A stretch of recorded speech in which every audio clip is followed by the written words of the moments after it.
Welcome to the MSHSAA Football Mechanics video number 3. I'm Kenny Seifert, the coordinator of football officials. In today's video, we will review the 7 situations in which we'd use a beanbag and why. But before we do, a few quick reminders. Each game official should carry at least one beanbag. All members of the crew should use like-colored beanbags. Note that the back judge should carry 2 different colored beanbags for reasons I will get into later. And finally, officials should drop their beanbag on the correct spot. Officials should not throw their beanbag to the spot. Let's get started.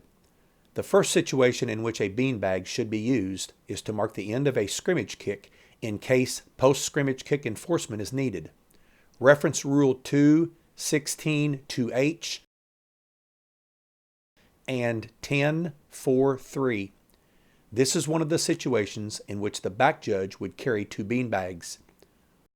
On this play, the back judge does a nice job dropping his beanbag to mark the end of the kick. Situation number 2 in which the beanbag should be used is first touching during a free kick. Depending on what happens after first touching, Team R may next put the ball in play at this spot. Reference Rule 6:1-7 for additional details. On this play, the line judge does a nice job dropping his beanbag at the spot of first touching, K38, during this free kick play in an 8-man football game.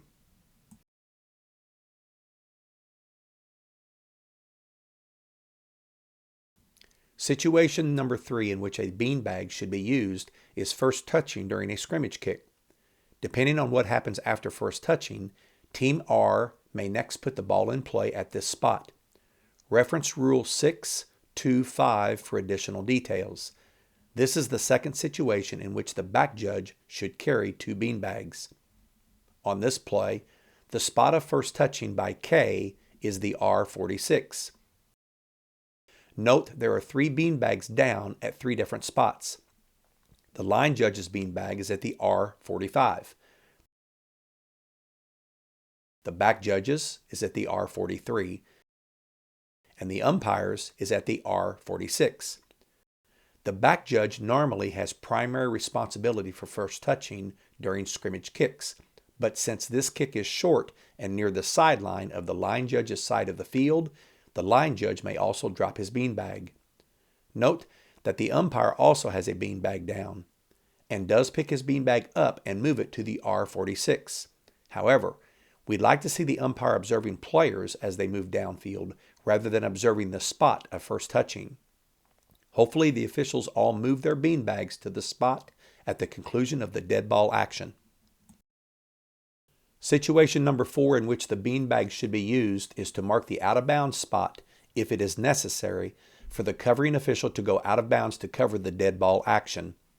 On this play, the head linesman does a nice job of backing up, letting the play develop ahead of him, and following the action from behind.